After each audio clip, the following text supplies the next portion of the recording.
Supreme court में दायर किया है और ये है कि जो ऑर्डिनेंस आया है इस पे बहस हो और किसानों का पक्ष भी सुना जाए।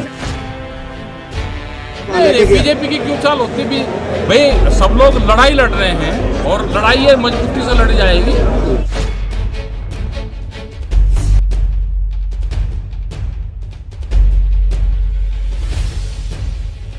सुप्रीम कोर्ट ਦੇ ਵਿੱਚ ਰਿਟ ਪਈ ਆ 31 ਜਥੇਬੰਦੀਆਂ ਤੋਂ ਬਾਹਰ ਹੋ ਕੇ ਪਾਈ ਗਈ ਹੈ।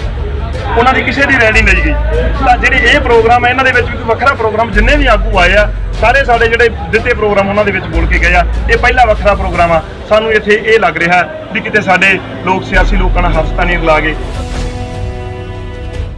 और जो इतने असी आए आ गए अं वेख्या इतने बैनर तो लाया भी साझा मोर्चा पर जोड़े झंडे लाए सी कल्ले लखोवाल दे ये प्रोग्राम जोड़ा जां तां 31 जथेबंदियां वल्लों फिर साझा लेंदे पर इहदे कल्ला प्रोग्राम इत्थे रखा गया तो इत्थे कल्लियां उन्होंने लखोवाल का जोड़ा उन्होंने काका जी ने उन्होंने इत्थे बुलाया गया। ਭਾਰਤੀ ਕਿਸਾਨ ਯੂਨੀਅਨ ਵੱਲੋਂ ਖੇਤੀ ਆਰਡੀਨੈਂਸਾਂ ਨੂੰ ਲੈ ਕੇ 31 ਜਥੇਬੰਦੀਆਂ ਤੋਂ ਇਲਾਵਾ ਆਪਣੇ ਤੌਰ ਤੇ ਖੇਤੀ ਕਾਨੂੰਨਾਂ ਦੇ ਖਿਲਾਫ ਸੁਪਰੀਮ ਕੋਰਟ ਵਿੱਚ ਪਾਈ ਗਈ ਰਿਟ ਨੂੰ ਲੈ ਕੇ ਰਫੜ ਪੈ ਗਿਆ। ਲੱਖੋਵਾਲ ਵਾਲੀ ਕਿਸਾਨ ਯੂਨੀਅਨ ਦੇ ਵੱਖਰੇ ਰਾਜ ਤੋਂ ਦੂਜੀਆਂ ਧਿਰਾਂ ਕਾਫੀ ਖਫਾ ਨਜ਼ਰ ਆ ਰਹੀਆਂ ਨੇ। ਮਲੋੜ ਦੀ ਅਨਾਜ ਮੰਡੀ ਵਿੱਚ ਖੇਤੀ ਕਾਨੂੰਨਾਂ ਦੇ ਖਿਲਾਫ ਇਕੱਠ ਦੌਰਾਨ यूनियन के कौमी प्रधान राकेश टकैत ਅਤੇ ਲੱਖੋਵਾਲ ਦੇ ਬੇਟੇ ਹਰਿੰਦਰ ਸਿੰਘ ਲੱਖੋਵਾਲ ਦੀ ਅਗਵਾਈ ਵਿੱਚ ਇੱਕ ਸਮਾਗਮ ਰੱਖਿਆ ਗਿਆ ਜਿਸ ਵਿੱਚ ਖੇਤੀ ਆਰਡੀਨੈਂਸਾਂ ਨੂੰ ਲੈ ਕੇ ਚਰਚਾ ਕੀਤੀ ਗਈ ਹੈ। ਉਧਰ ਦੂਜੇ ਪਾਸੇ ਵੱਖ ਪਿੰਡਾਂ ਦੇ ਕਿਸਾਨਾਂ ਤੇ ਹੋਰ ਜਥੇਬੰਦੀਆਂ ਦੇ ਆਗੂਆਂ ਨੇ ਇਸ ਸਮਾਗਮ ਤੇ ਸਵਾਲੀਆ ਨਿਸ਼ਾਨ ਲਾ ਦਿੱਤਾ ਤੇ ਭਾਰਤੀ ਕਿਸਾਨ ਯੂਨੀਅਨ ਲੱਖੋਵਾਲੀ ਤੇ ਕਈ ਤਰ੍ਹਾਂ ਦੇ ਸਵਾਲ ਖੜੇ ਕੀਤੇ ਹੈ। ਭਾਰਤੀ ਕਿਸਾਨ ਯੂਨੀਅਨ ਏਕਤਾ ਸਿੱਧੂਪੁਰ ਦੇ ਆਗੂ ਨਰਮਲ ਸਿੰਘ ਅਤੇ ਭੁਪਿੰਦਰ ਸਿੰਘ ਖਾਲਸਾ ਅਤੇ ਭਾਰਤੀ ਕਿਸਾਨ ਯੂਨੀਅਨ ਉਗਰਾਹਾਂ ਦੇ ਸਾਬਕਾ ਜ਼ਿਲ੍ਹਾ ਕਮੇਟੀ ਮੈਂਬਰ ਸੁਖਦੇਵ ਸਿੰਘ ਪਿੰਡ ਮਲੋੜ ਸਮੇਤ ਕਿਸਾਨਾਂ ਨੇ ਕਿਹਾ ਕਿ ਪੰਜਾਬ ਦੀਆਂ ਸਮੂਹ ਕਿਸਾਨ ਜਥੇਬੰਦੀਆਂ ਇਕੱਠੀਆਂ ਹਨ ਤੇ ਉਹਨਾਂ ਵੱਲੋਂ 1 ਤਰੀਕ ਤੋਂ ਰੇਲ ਰੋਕੋ ਪ੍ਰੋਗਰਾਮ ਚੱਲ ਰਿਹਾ ਹੈ। ਉਹਨਾਂ ਕਿਹਾ ਕਿ 31 ਜਥੇਬੰਦੀਆਂ ਵੱਲੋਂ ਜੋ ਵੀ ਨਿਰਦੇਸ਼ ਆਉਂਦੇ ਆ ਤਾਂ ਸਾਰੀਆਂ ਜਥੇਬੰਦੀਆਂ ਉਸ ਨੂੰ ਮੰਨਦੀਆਂ ਪਰ ਭਾਰਤੀ ਕਿਸਾਨ ਯੂਨੀਅਨ ਲੱਖੋਵਾਲੀ ਇੱਕੋ ਜਥੇਬੰਦੀ ਹੈ ਜੋ ਆਪਣੇ ਇਕਲੌਤੇ ਝੰਡੇ ਹੇਠ ਵੱਖਰੇ ਤੌਰ ਤੇ ਸਮਾਗਮ ਕਰ ਰਹੀ ਹੈ।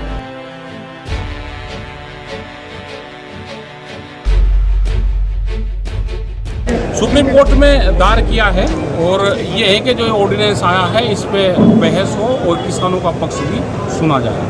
बेशक किसान जथेबंदियां इसका विरोध कर रही हैं। नहीं, विरोध नहीं करना चाहिए, तो किसान के पक्ष का ये है और बहुत लोग जा रहे हैं, कांग्रेस भी जा रही है, अलग अलग रीट जाएगी, किसी को इसमें शामिल हो जाए, किसी को अगर ये है कि हमारे पास में और बेहतर सुझाव है तो वे डाल सकते हैं, रीट तो जा सकते हैं। क्या लगता है कि ये बिल वापस हो जाएंगे? इसमें वापसी का लगता तो है कि सरकार जिस हिसाब से बातचीत करना चाहती है तो वापसी नहीं होंगे तो चेंज होंगे। किसानों का कहना है कि ये जो वहाँ पे गया है हाई कोर्ट गया है तो बहुत सारी सुप्रीम कोर्ट गया ये कभी कौन चाल है बीजेपी की बीजेपी की क्यों चाल होती भी भाई, सब लोग लड़ाई लड़ रहे हैं और लड़ाई ये मजबूती से लड़ी जाएगी। 22 तारीख में फिर आंदोलन है, पूरे देश का किसान इसमें एकजुट है और किसानों को इकट्ठा रहना चाहिए। जो आंदोलन है किसान इकट्ठे कर आंदोलन करें। 22 तारीख को सरकार की खरीद एजेंसी जो नरमे की शीशी मंडियों में नहीं आई उसकी रेट क्या कर रही है? देखो, पूर्ण रूप से नरमा की खरीद यहाँ पर होनी चाहिए, वो अभी नहीं आ पाई और ये लड़ाई पूर्ण लड़ी जाएगी क्योंकि जिस हिसाब से सरकार हर फसलों पे MSP पे खरीद नहीं कर रही, अगर मंडी में खरीद नहीं होगी तो DC के वहाँ लेके जाएंगे। हमने उत्तर प्रदेश में गन्ना DC के वहाँ तुलवाया, जो धान था वो DC के वहाँ पर तुलवाई, तो एक बड़ी लड़ाइयाँ लड़ी जाएगी। और जैसे प्रधानमंत्री फसल बीमा योजना थी उसमें भारत सरकार को चेंज करना पड़ा, इसमें भी भारत सरकार को चेंज करना पड़ा।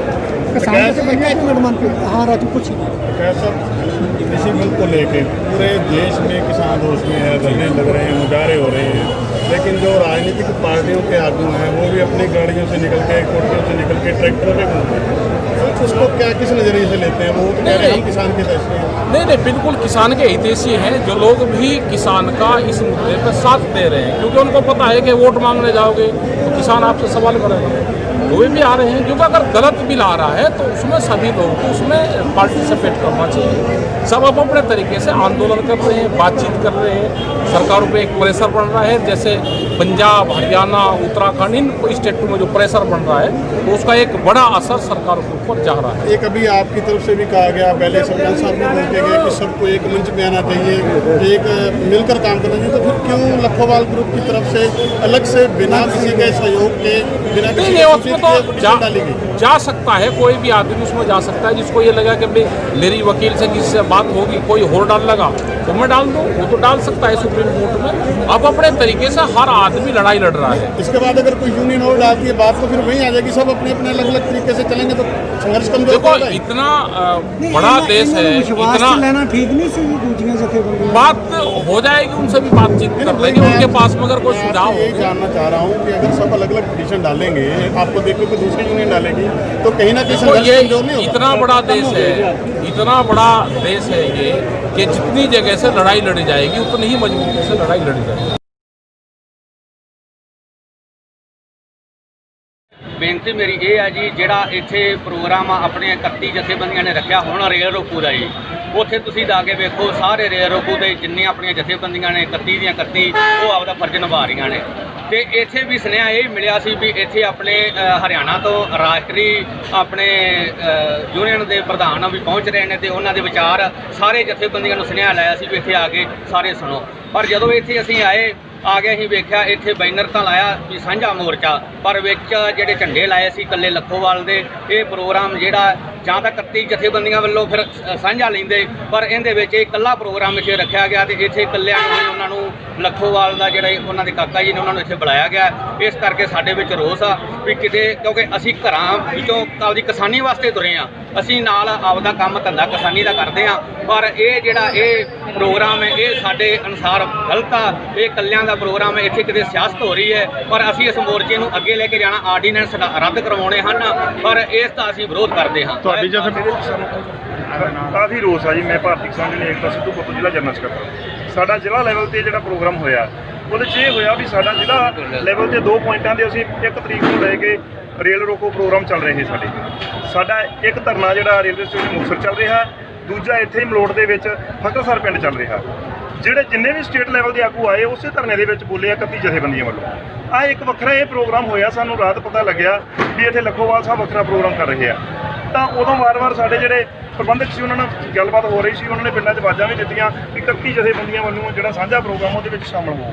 ਪਰ ਜਦੋਂ ਕਿਸਾਨ ਆਏ ਆ 31 ਜਥੇਬੰਦੀਆਂ ਦੇ ਸੱਦੇ ਤੇ, ਤਾਂ ਕਿਸਾਨਾਂ ਨੇ ਆ ਕੇ ਵੇਖਿਆ ਇੱਕ ਜਥੇਬੰਦੀ ਦਾ ਇੱਕ ਲੋਗੋ ਹੈ, ਇੱਕ ਝੰਡਾ ਹੈ, ਉਹਦੇ ਤੇ ਸਾਨੂੰ ਖਦਸ਼ਾ ਜ਼ਾਹਰ ਹੁੰਦਾ ਵੀ ਕਿਤੇ ਸਾਡੇ ਨਾਲ ਫਿਰ ਉਹ ਅਗਲੇ ਹਾਲਾਤ ਤਾਂ ਨਹੀਂ ਬਣ ਰਹੇ ਜਿਹੜੇ ਪਹਿਲਾਂ ਬਣਦੇ ਰਹੇ ਆ। ਦੂਜੀ ਗੱਲ, 31 ਜਥੇਬੰਦੀਆਂ ਤੋਂ ਬਾਹਰ ਜਾ ਕੇ ਲੱਖੋਵਾਲ ਸਾਹਿਬ ਨੇ ਇੱਕ ਹੋਰ ਨਵੀਂ ਗੱਲ ਕੀਤੀ ਆ, ਉਹ ਹੈ ਜੀ ਸੁਪਰੀਮ ਕੋਰਟ ਰਿਟ।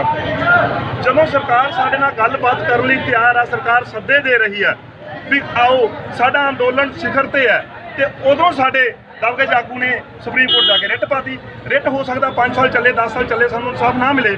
ਅੱਗੇ ਕੋਰਟ ਨੇ ਸਾਨੂੰ ਕੀ ਦਿੱਤਾ ਸੀ? ਡਾਕਟਰ ਸਵਾਮੀਨਾਥਨ ਦੀ ਰਿਪੋਰਟ ਤੇ ਗਏ ਸੀ, ਪਰਾਲੀ ਦੇ ਮੁੱਦੇ ਤੇ ਗਏ ਸੀ, ਤਾਂ ਫਿਰ ਹੁਣ ਅਸੀਂ ਕੋਰਟ ਦਾ ਆਸਰਾ ਕਿਉਂ ਲਈਏ ਜਦੋਂ ਅਸੀਂ ਅੰਦੋਲਨ ਲੜ ਰਹੇ ਹਾਂ? ਦੋ ਹੀ ਗੱਲਾਂ ਹੁੰਦੀਆਂ, ਜਾਂ ਕੋਰਟ ਦਾ ਰਾਹ ਜਾਂ ਅੰਦੋਲਨ। ਸਭ ਤੋਂ ਪਹਿਲਾਂ ਅਸੀਂ ਅੰਦੋਲਨ ਲੜਦੇ ਸੀ, ਅੰਦੋਲਨ ਦੇ ਵਿੱਚ ਸਾਨੂੰ ਵੱਧ ਚੜ੍ਹ ਕੇ ਆਉਣਾ ਚਾਹੀਦਾ ਸੀ, ਨਾ ਕਿ ਸਾਨੂੰ ਵੱਖਰੇ ਪ੍ਰੋਗਰਾਮ ਕਰਨੇ ਚਾਹੀਦੇ ਸੀ। ਵੱਖਰੇ ਪ੍ਰੋਗਰਾਮਾਂ 'ਚੋਂ ਜਿਹੜੇ ਅੱਜ ਦੇ ਕਿਸਾਨ ਆਏ ਆ ਉਹ ਖੁਸ਼ ਨਹੀਂ ਜਾਣਗੇ, ਨਾਰਾਜ਼ ਜਾਣਗੇ ਵੀ ਇਹ ਜਿਹੜਾ ਜਥੇਬੰਦੀ 'ਚੋਂ ਵੱਖਰਾ ਹੋ ਕੇ ਜਿਹੜਾ 31 ਜਥੇਬੰਦੀਆਂ ਦਾ ਗੱਠਜੋੜਾ ਉਹਦੇ ਤੋਂ ਵੱਖਰਾ ਪ੍ਰੋਗਰਾਮ ਜਿਹੜਾ ਕੀਤਾ ਹੈ ਠੀਕ ਨਹੀਂ। ਸਾਨੂੰ ਲੱਗਦਾ ਹੈ ਵੀ ਸਾਡੇ ਨਾਲ ਉਹੋ ਹੀ ਫੇਰ ਸਿਆਸਤ ਹੋ ਰਹੀ ਹੈ ਜਿਹੜੀ ਪਹਿਲੇ ਸਮੇਂ 'ਚ ਹੁੰਦੀ। ਇੱਕ ਅੱਜ ਦੇ ਰੋਸ ਅਲੱਗ-ਅਲੱਗ ਹੁੰਦਾ ਨਜ਼ਰ ਨਹੀਂ ਆ ਰਿਹਾ ਸਾਂਝਾ ਫਰੰਟ ਤੁਹਾਡਾ? ਸਾਡਾ ਸਾਂਝਾ ਫਰੰਟ ਬਿਲਕੁਲ ਕਾਮਯਾਬ ਆ। ਅਸੀਂ ਅੰਦੋਲਨ ਲੜ ਰਹੇ ਹਾਂ, ਲੀਹਾਂ ਤੇ ਬੈਠੇ ਆ, ਕਿਸਾਨ ਪੂਰੇ ਜੋਸ਼ ਦੇ ਵਿੱਚ ਆ, ਕਿਸਾਨ ਹੋਸ਼ ਨਾਲ ਲੜ ਰਿਹਾ। ਪਿਛਲੇ ਦਿਨਾਂ ਤੋਂ ਟੋਲ ਪਲਾਜ਼ੇ ਜਾਂ ਪੰਪ ਵਗੈਰਾ ਬੰਦ ਆ, ਕਿਤੇ ਵੀ ਇਹੋ ਜਿਹਾ ਡਿਸਪਿਊਟ ਨਹੀਂ ਹੋਇਆ ਜਿੱਥੇ ਕਿਸਾਨੀ ਨੂੰ ਗੱਲ ਦੇਣੀ ਆਈ ਹੋਵੇ। ਪਰ ਜੇ ਇਹੋ ਜਿਹੇ ਪ੍ਰੋਗਰਾਮ ਹੋਣਗੇ ਤਾਂ ਲੋਕਾਂ ਦੇ ਵਿੱਚ ਨਿਰਾਸ਼ਾ ਪਾਈ ਜਾਊਗੀ। ਅਸੀਂ ਇਸ ਗੱਲ ਤੋਂ ਖਦਸ਼ਾ ਜ਼ਾਹਰ ਕਰਦੇ ਹਾਂ ਵੀ ਆਉਣ ਵਾਲੇ ਦਿਨਾਂ 'ਚ ਇਹੋ ਜਿਹਾ ਪ੍ਰੋਗਰਾਮ ਜਾਂ ਹੋਰ ਕਿਸੇ ਵੀ ਜ਼ਿਲ੍ਹੇ 'ਚ ਇਹੋ ਜਿਹਾ ਨਹੀਂ ਹੋਣਾ ਚਾਹੀਦਾ ਜਿਹੜਾ ਸਾਡੇ ਜ਼ਿਲ੍ਹੇ 'ਚ ਹੋਇਆ।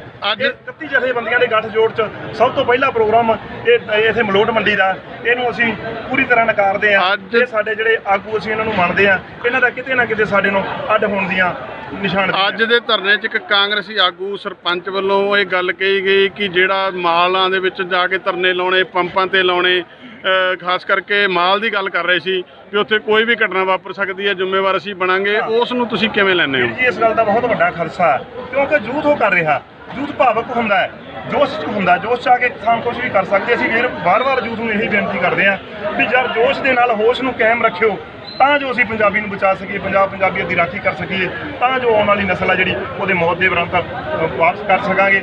ਪਰ ਸਾਡੀ ਜਿੱਥੇ ਨੌਜਵਾਨਾਂ ਨੂੰ ਬੇਨਤੀ ਆ, ਉੱਥੇ ਸਾਡੇ ਵੱਡੇ ਲੀਡਰਾਂ ਨੂੰ ਵੀ ਬੇਨਤੀ ਆ ਵੀ ਜਿਹੜੇ ਇਹੋ ਜਿਹੇ ਪ੍ਰੋਗਰਾਮ ਆ, ਇਹ ਵੱਖਰੇ ਪ੍ਰੋਗਰਾਮ ਨਾ ਦਿੱਤੇ ਜਾਣ। ਲੱਖੋਵਾਲ ਗਰੁੱਪ ਤੋਂ ਚੱਕੇ ਗਏ ਇਸ ਕਦਮ ਦਾ ਜਿਹੜਾ ਕਿ ਸੁਪਰੀਮ ਕੋਰਟ 'ਚ ਪਟੀਸ਼ਨ ਪਾਈ ਆ, ਹੁਣ ਸਿੱਧੂਪੁਰ ਜਾਂ ਉਗਰਾਹਾਂ ਗਰੁੱਪ ਹੈ ਜਾਂ ਦੂਜੇ ਹੋਰ ਜਥੇਬੰਦੀਆਂ, ਉਹ ਕੀ ਫੈਸਲਾ ਲੈਣਗੀਆਂ, ਕੀ ਕਦਮ ਚੁੱਕਣਗੀਆਂ? ਪਹਿਲਾਂ ਤਾਂ ਕੱਲ ਮੀਟਿੰਗ ਹੋ ਰਹੀ ਆ, ਕਿਉਂਕਿ ਇਹ ਜਿਹੜਾ ਇਹ ਸੁਪਰੀਮ ਕੋਰਟ ਦੇ ਵਿੱਚ ਰਿਟ ਪਈ ਆ 31 ਜਥੇਬੰਦੀਆਂ ਤੋਂ ਬਾਹਰ ਹੋ ਕੇ ਪਾਈ ਗਈ ਆ, ਉਹਨਾਂ ਦੀ ਕਿਸੇ ਦੀ ਰਾਏ ਨਹੀਂ ਲਈ ਗਈ। ਤਾਂ ਜਿਹੜੇ ਇਹ ਪ੍ਰੋਗਰਾਮ ਹੈ ਇਹਨਾਂ ਦੇ ਵਿੱਚ ਵੀ ਕੋਈ ਵੱਖਰਾ ਪ੍ਰੋਗਰਾਮ, ਜਿੰਨੇ ਵੀ ਆਗੂ ਆਏ ਆ ਸਾਰੇ ਸਾਡੇ ਜਿਹੜੇ ਦਿੱਤੇ ਪ੍ਰੋਗਰਾਮ ਉਹਨਾਂ ਦੇ ਵਿੱਚ ਬੋਲ ਕੇ ਗਏ ਆ, ਇਹ ਪਹਿਲਾ ਵੱਖਰਾ ਪ੍ਰੋਗਰਾਮ ਆ। ਸਾਨੂੰ ਇੱਥੇ ਇਹ ਲੱਗ ਰਿਹਾ ਵੀ ਕਿਤੇ ਸਾਡੇ ਲੋਕ ਸਿਆਸੀ ਲੋਕਾਂ ਨਾਲ ਹੱਥ ਤਾਂ ਨਹੀਂ ਲਾ ਗਏ, ਕਿਸਾਨ ਜਿਹੜਾ ਅੱਜ ਥੋੜਾ ਜਿਹਾ ਨਿਰਾਸ਼ਾ ਜੀ ਜ਼ਾਹਰ ਕਰਦਾ।